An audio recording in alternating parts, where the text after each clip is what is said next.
Thank you as always, and welcome to Hannity tonight.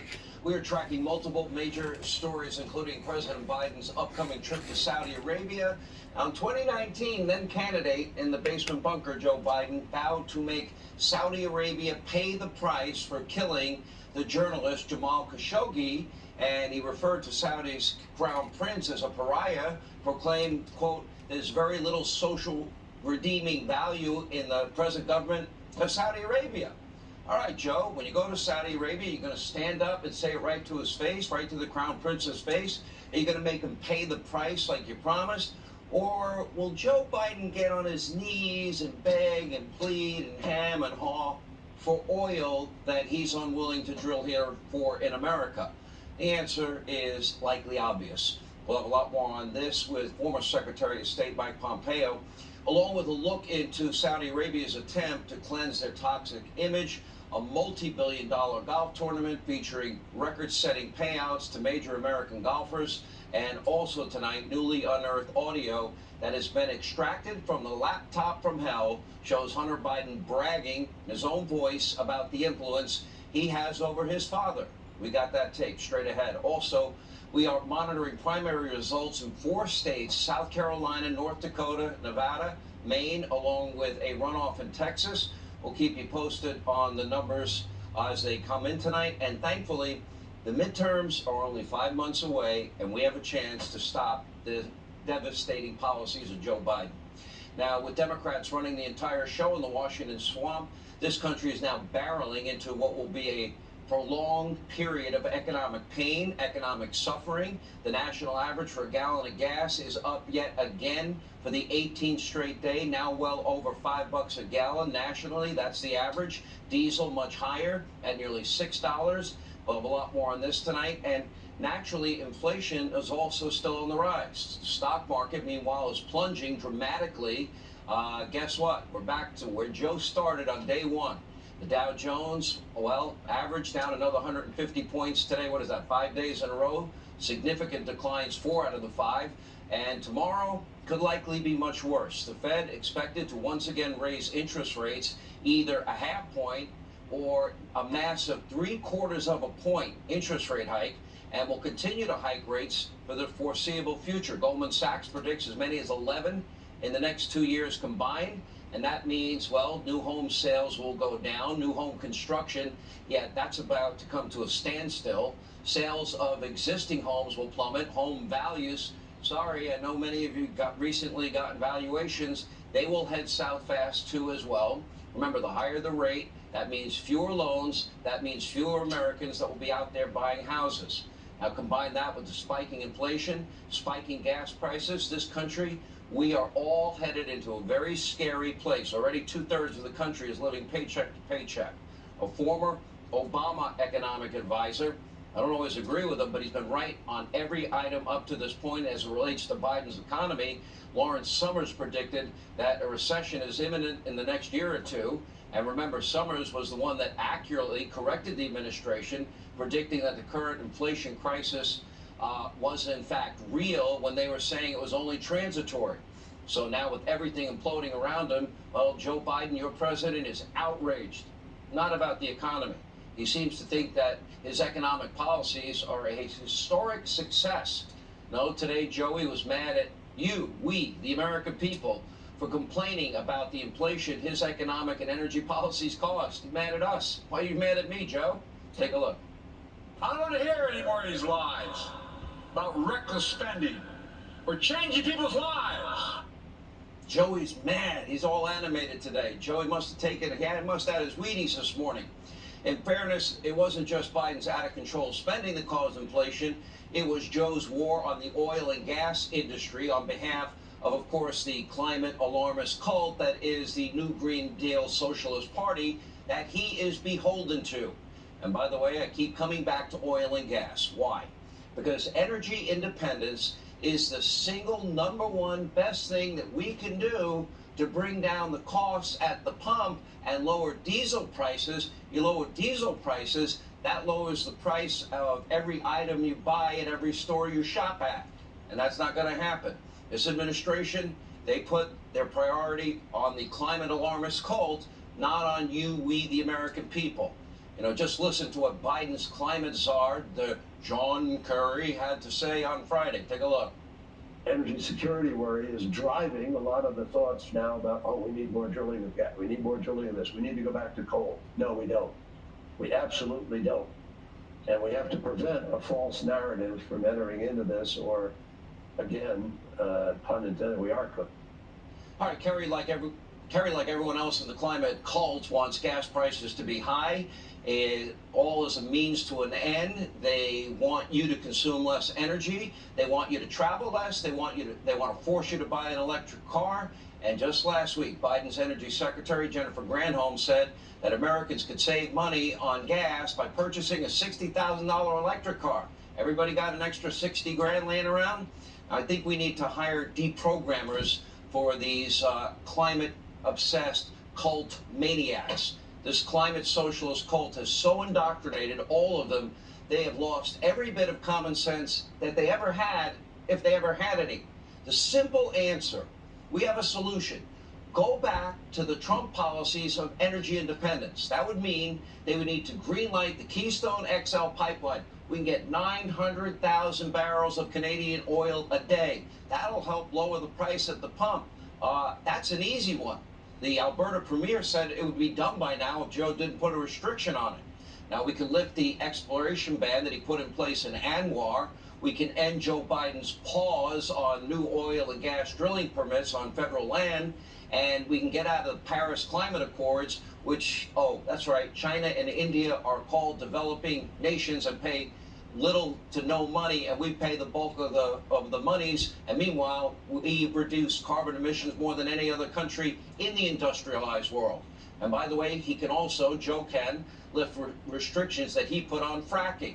We can create enough natural gas that we can start providing our NATO allies and Western European friends with all the natural gas that they need, and they won't be making Vladimir Putin rich again. Guess what? That will help end the war with Ukraine. Joe Biden would rather flat out lie, though, about our economic woes that he caused. Take a look. Since I took office, to your help, families are carrying less debt nationwide. They have more savings nationwide.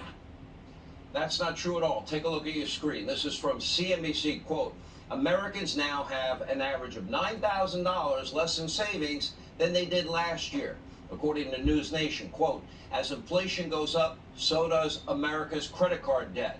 Joe Biden, his entire administration, they are living in a fantasy world. Just listen to what White House press secretary, out there touting, get this, America's historically good economy. Now think about that. Is this historically good to you?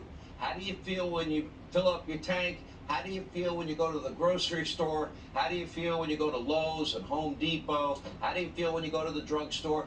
Even McDonald's is charging a lot more. They have no choice. Take a look. Many economists do cite the war in Ukraine and supply chain issues. We did have that before the war, supply chain issues. They also say that last year's stimulus package, which you mentioned, contributed to inflation. Karine, does the Biden administration bear some responsibility for this? So, first of all, the American Rescue Plan met the moment, and it has put us in a place where we can actually put us in a place where the American people feel we can take on inflation. By the way, Karine Jean-Pierre was not expecting tough questions from fake news CNN. This administration is such a disaster. Now even Don Lemon, hardcore liberal, is actually following our lead and questioning Joe Biden's mental and physical abilities. Wow, little late, but welcome to the party. Take a look. Does the president have the stamina, physically and mentally, do you think, to continue on even after 2024? Don, you're asking me this question. Oh my gosh, he's the president of the United States. I can't even keep up with him. We just got back from New Mexico. We just got back from California. That is not a question that we should be even asking. Not a question we should be asking. The guy that can barely put two coherent sentences together. And can I call the bluff on this? She can't keep up with Joe Biden. I'm not buying that. The guy gets blown over by the wind walking up the stairway to Air Force One, the guy who gets up late, goes to bed early, a guy that called a lid at 2 p.m. today. Don, you might as well say it. Joe Biden is weak, frail, and a cognitive wreck. And you can add, if you want to be fair, we were way ahead of the curve. You can say, and Sean Hannity on Fox News was right the whole time. Now, sadly, the Democratic Party is not in good hands. Joe Biden is asleep at the wheel, while radical, extreme socialists are driving the car. Today, some of them tried to block a bill providing more security for U.S. Supreme Court justices. This, of course, after last week's assassination attempt against Justice Kavanaugh, which, by the way, was not mentioned on any Sunday show except Fox News Sunday. Now, the bill eventually did pass, 396 to 27. By the way, look at the 27 names right there. All 27 no votes came from Democrats, including a lot of squad members. AOC was in there. Congresswoman Tlaib was in there. Anyway, they even went as far as to doxing the children's school of Amy Coney Barrett.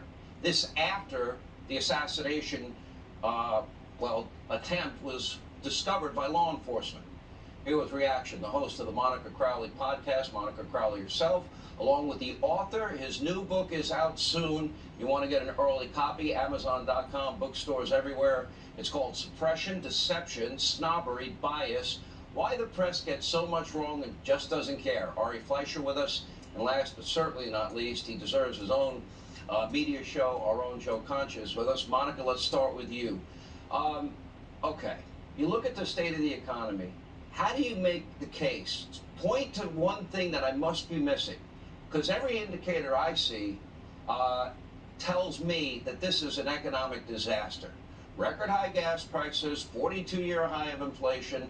We now have the poor, the middle class, and people on fixed incomes. They are suffering badly. We can get out of the mess, but that's not on the table. Well, that's right, Sean. You know the old saying, don't pee on my leg and tell me it's raining? I think most of the American people now, when they hear Joe Biden and the Democrats try to say and try to spin this, put a gloss on this historic catastrophe of a presidency, particularly with regard to the economy, they're saying, don't pee on my leg and tell me it's raining. Their lived experience is an economic horror show. They have to decide between groceries or gas to get to work, to try to pay for basic necessities that they can no longer afford. And that's also assuming that they can feed their children with the baby formula shortage. So in every direction, this is an epic disaster. And, you know, there's spin and then there's blatant lying. And this administration is just lying through its teeth.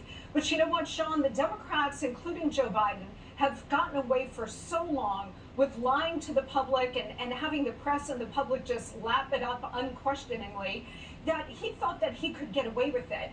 But things have so dramatically changed for the worse under this man that people are just flat out rejecting the truth. And the truth is staring them in the face every day that they get up and try to make their way through this economy. I think that's a key point, Ari, because, you know, I know Democrats, they think if Roe is overturned, they'll run on that. They want to run on guns. They'll call Republicans racist. They'll use the every election year playbook and January 6th. But every American every day is reminded when they fill up their tank in every store they go to, they pay a premium, that this is a reality in spite of the lies, as Monica called them, that they're telling every day. It just shows how out of touch and out to lunch the Biden administration is when it comes to what's on the minds of the American people. You know, Joe Biden's not the first president, Sean, who's been running in an economy or in a country where an overwhelming majority of the people think the country's on the wrong track, things are bad. But he's the first president to run by saying that the American people are wrong. He cannot let me challenge one thing you say, though, Ari. This perception that things are good. I mean, he can't do that. That's what he's trying to do.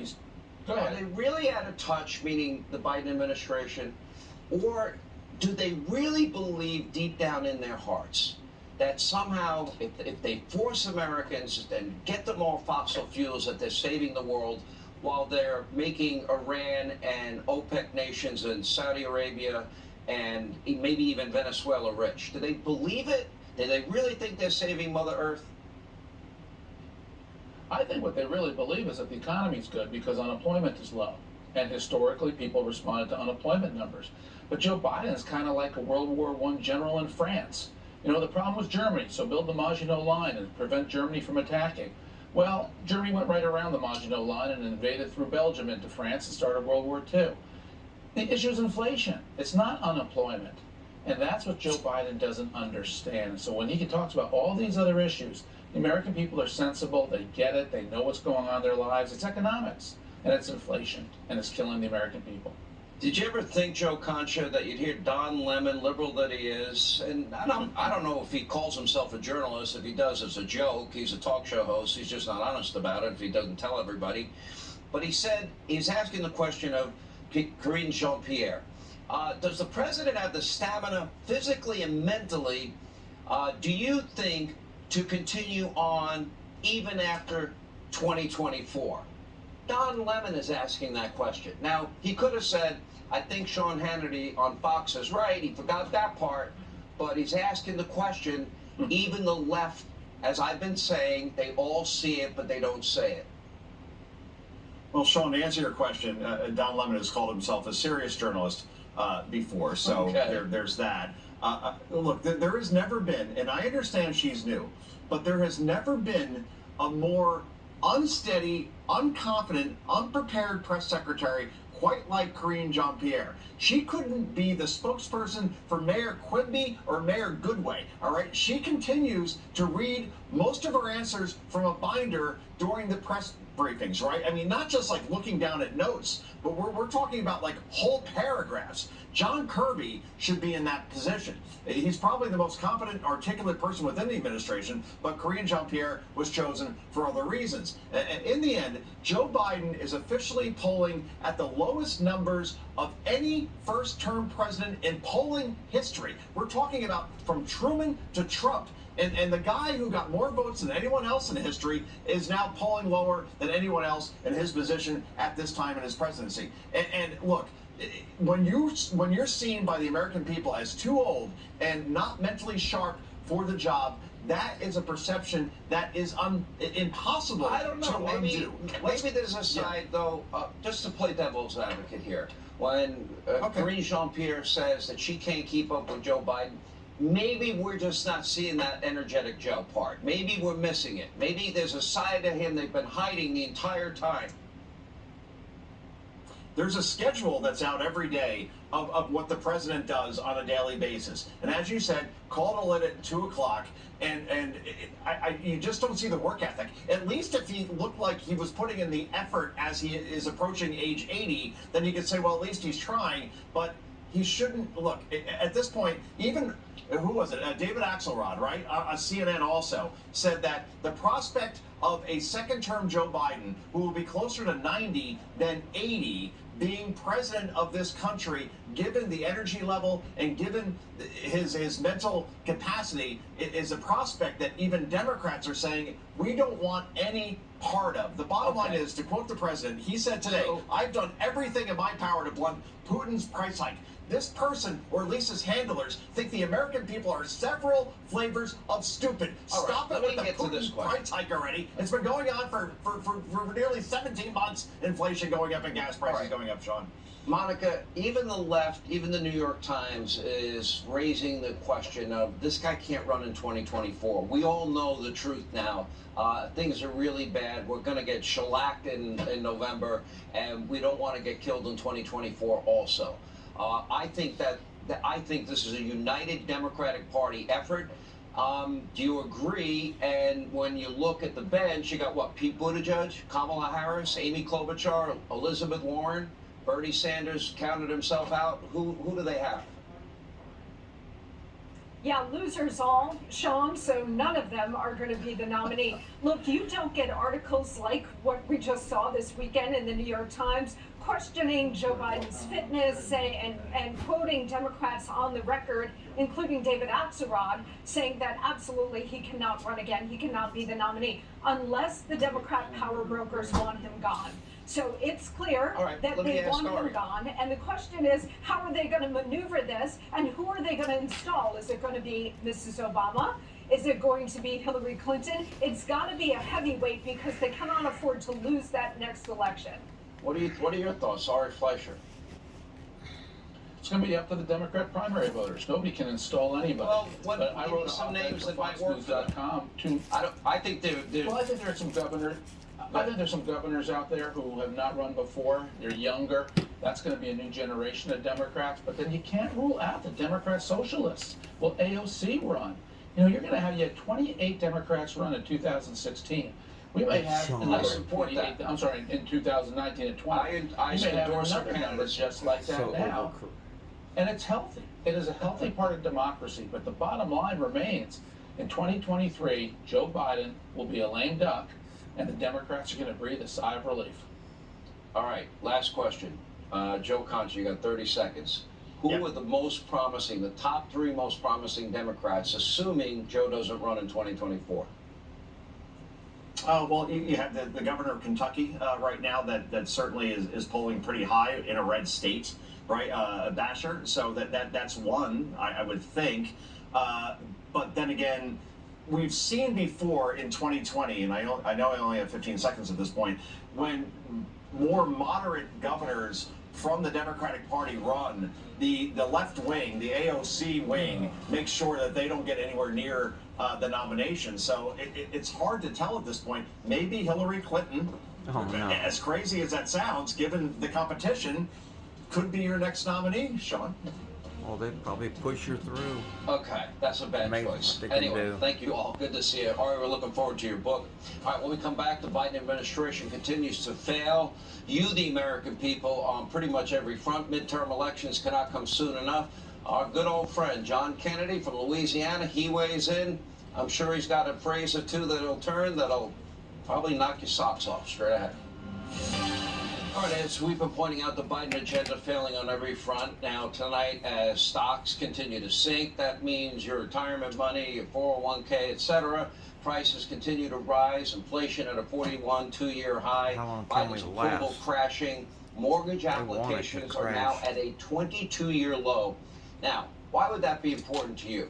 Well, that would mean that new home construction will now soon come to a screeching halt. That's going to hurt the contracting business big time. Sales of existing homes, they're going to plummet because of the increased interest rates, and they will rise again tomorrow. Home values, as a result, there's not going to have many customers. They're going to drop dramatically, with maybe a few exceptions. I don't know, Florida probably won't be hit as hard because demand is so high. Texas, the Carolinas, Tennessee, they have so many people moving into those states, so they might be able to do a lot better. Politically, Biden's approval rating crashing, as it should. His economic and energy policies destroying our economy and any chance for a large portion of the population to have prosperity. Inflation, gas prices, border, pretty much everything in between. The Biden White House keeps finding new ways to somehow make awful situations a lot worse. Anyway, here with reaction in his very unique style and way is our friend Senator John Kennedy from the great state of Louisiana. You know, Senator, I have a question for you because you're a common sense guy. I'd like to put aside Republican, Democrat. I just want Americans to have a chance to be successful. That's why I'm a conservative. I think conservatism works. So in all these years, 35 years in radio, 26 and a half years in Fox, over those years, I have seen a lot of research on myself. And sometimes there's criticism from 1 or 2 people. I'll look at it, I'll pay attention to it. But when there's a trend of 15, 20, 30 people maybe making the same criticism about me in some way, I usually pay attention and I try to change to be better at what I do.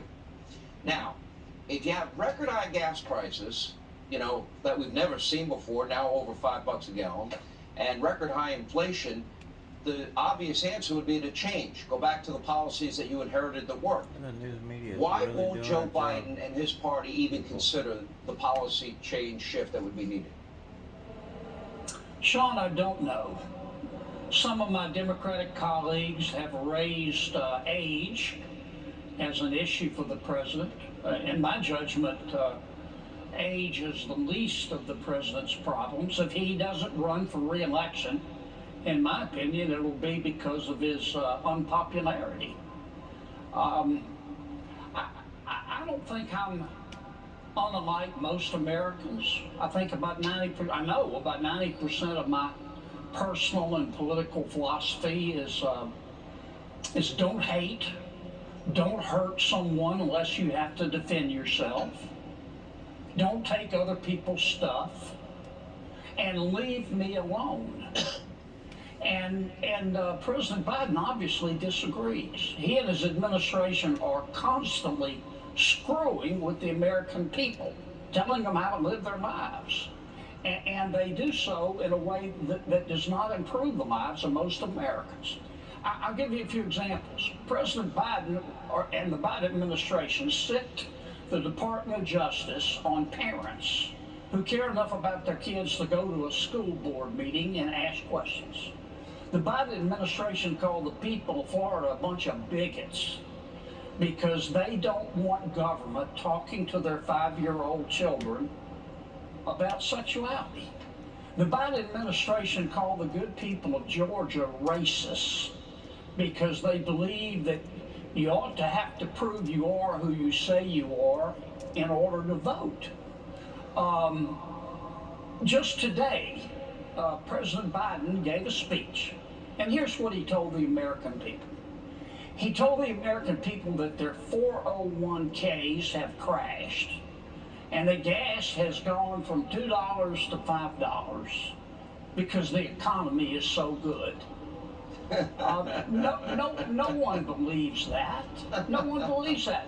And that's why I say that President Biden's biggest challenge, in my judgment, is not his age, it's his policies that he won't change. Now I want to take it to the next step. You gave me the answer about Biden, but you're a pretty cordial, personable individual. I'm sure you talk to people on the other side of the aisle. You may even have a good relationship with many of them. I would assume you probably do. What about them?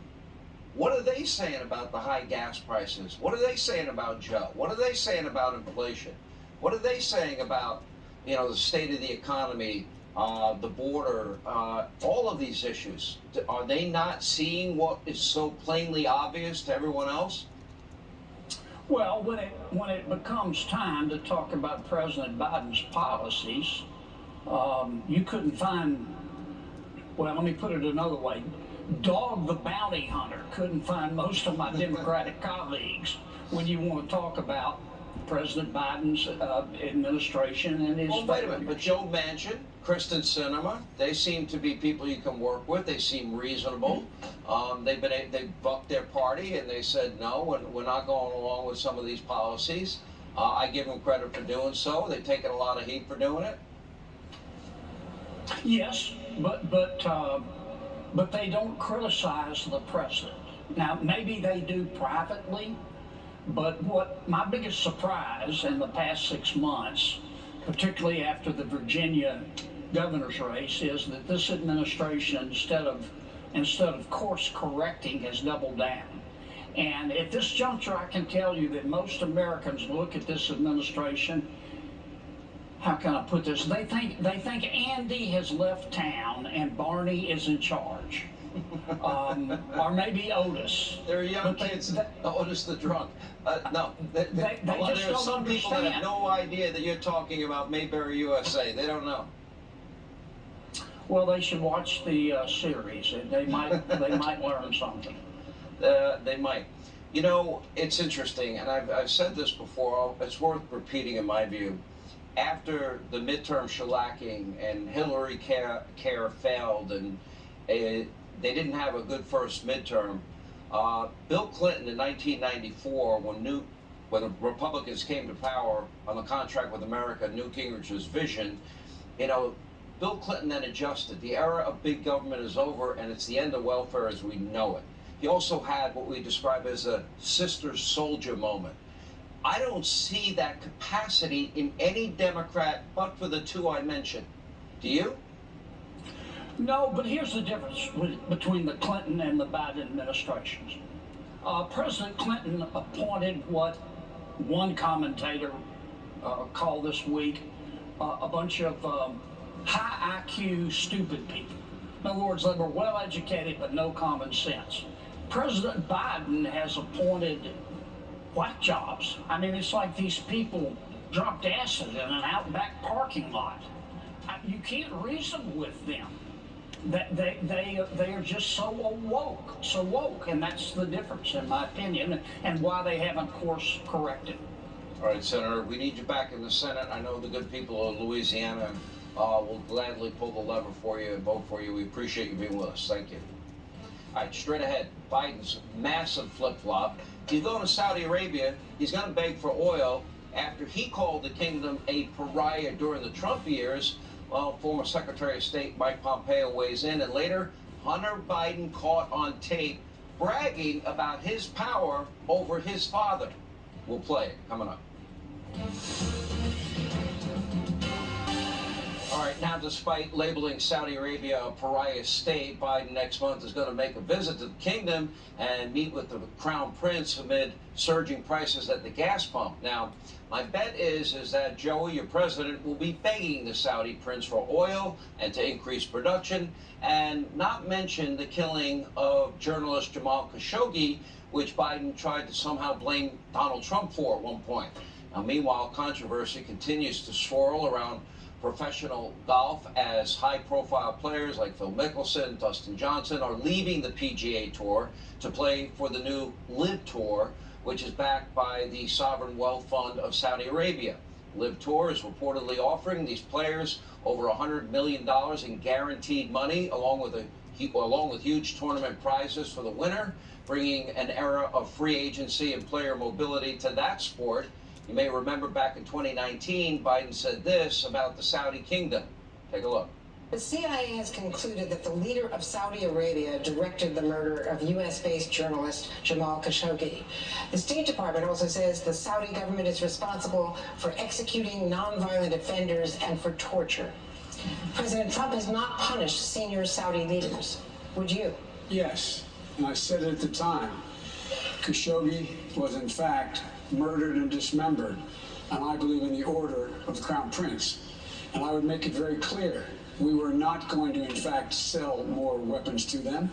We were going to in fact make them pay the price and make them in fact the pariah that they are. Here with reaction, former Secretary of State, Fox News contributor Mike Pompeo is with us. All right, so he was murdered, and he believes ordered to be murdered, Khashoggi that is, by the Crown Prince. Now, I believe that's probably true, too. I wouldn't do business with Saudi Arabia. You're a former CIA director. The CIA concluded he made that order. Is Joe going to bring this up as he's on his hands and knees begging Saudi Arabia to produce more oil because he won't do it domestically? Sean, I don't know if he's going to bring it up. I have to say the remarks he made were foolish and I think absolutely naive. They have been an important security partner for the United States of America. They have delivered good outcomes for us. The murder of Jamal Khashoggi was something that the Trump administration dealt with. We sanctioned a dozen plus officials from the kingdom. They have been someone who supported our efforts to build out the Abraham Accords, the historic peace arrangements between the United States and Israel. The president's going to go there. I hope he will use this as an opportunity to continue to build out peace, continue to build out stability, reducing the risk that we ever have to send Americans to fight in that place as we've done. John, you know the history so many times, too many times. We ought to get this right. We ought to get this relationship right. It's important that we work on human rights every place in the world, but this is an important security partner for the United States as well. Context is important here. If you would have told me before the Trump administration that an alliance would emerge between the U.S., Israel, the Saudis, the Jordanians, Egyptians, and the Emirates, I wouldn't have believed it. I wouldn't have thought it possible. But it did happen in large part to stop Iranian hegemony in the region and stop Iran from getting a nuclear weapon. That did happen. But do you believe that the Crown Prince ordered the killing of Khashoggi? Well, I'll leave that to the intelligence professionals. I've actually read what's there. You should know, read it carefully.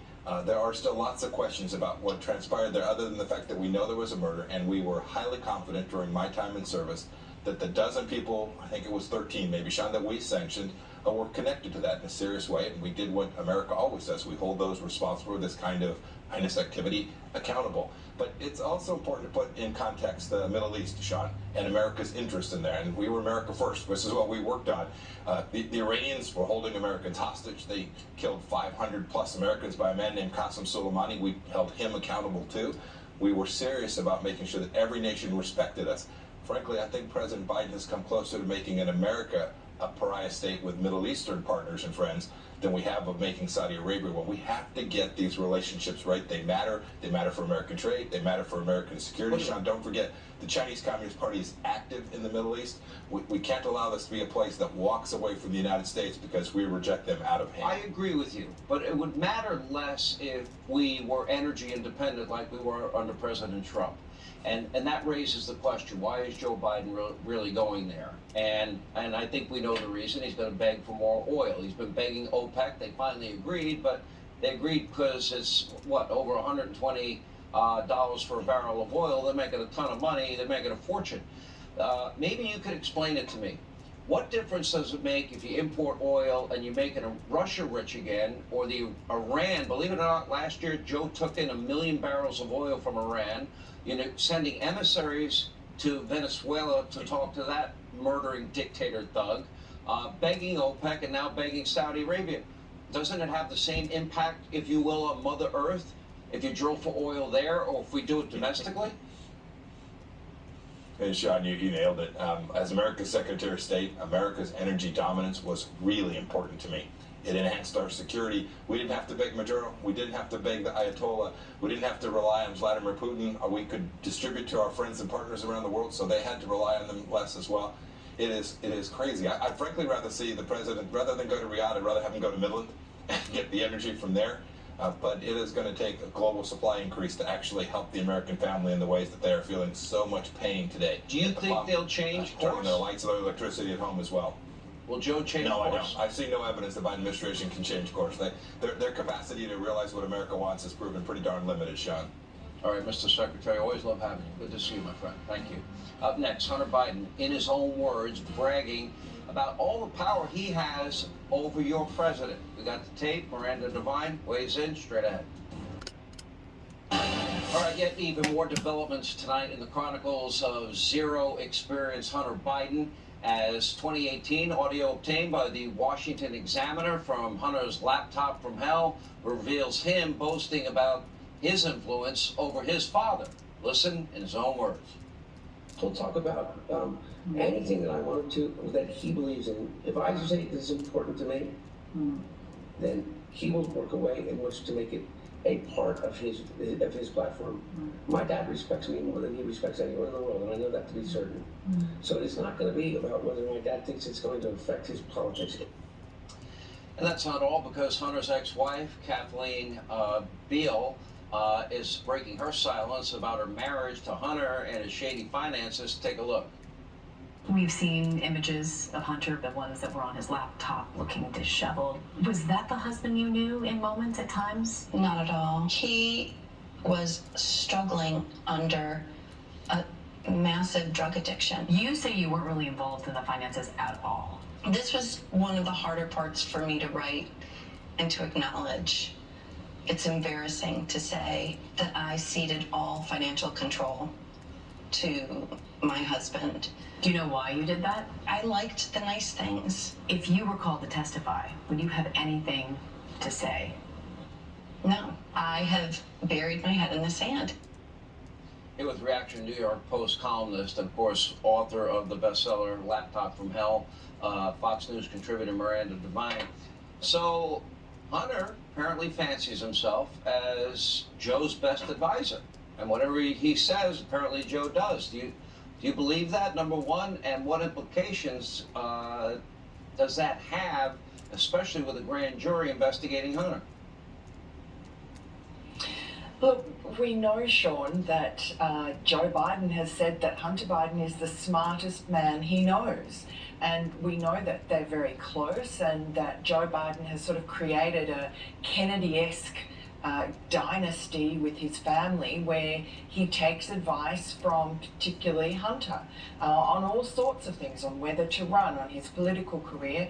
And Hunter spends quite a lot of time, has spent since Joe became president, either in the White House at the beginning or just visiting with Joe and Jill back in Delaware. And as we know, Joe goes back there every weekend. So we know also from various of Hunter's friends that they have discussed around the dinner table the finer points of whatever state issues are around, including Ukraine. So whether or not Joe Biden takes his son's advice and implements it, or is allowed to by he could have been shooting his mouth off and bragging, but you know, he also talks about in the laptop his dad taking half his income. He complains about paying dad's bills. He puts aside money for the big guy. We know who the big guy is. So I don't know, it's almost like a love-hate relationship.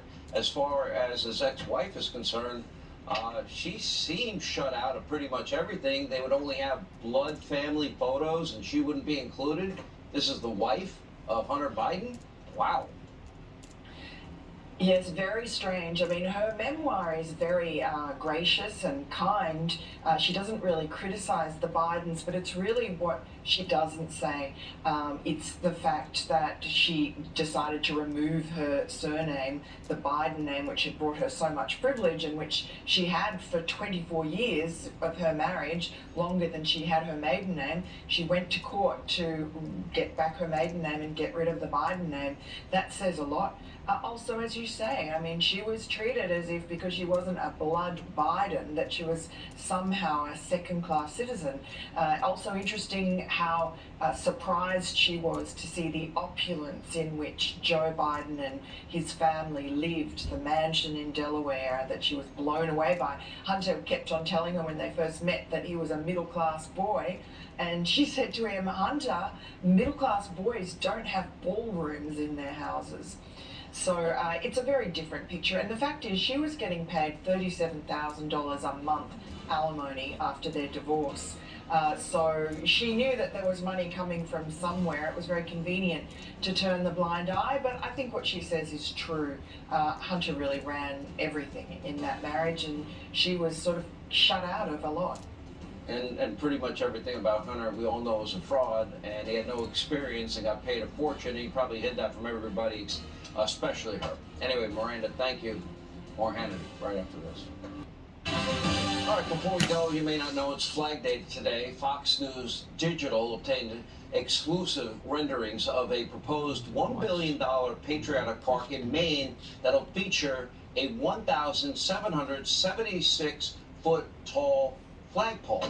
By the way, I think it's bigger than the Empire State Building. Somebody told me 24 million Americans are vets over the years, served this country, and that flag they fought under. We honor them. Anyway, the plans to break ground is in 2023 and open the first phase of the flagpole of Freedom Park, July 4th, 2026, the nation's 250th birthday. You can find out at flagpoleoffreedom.com.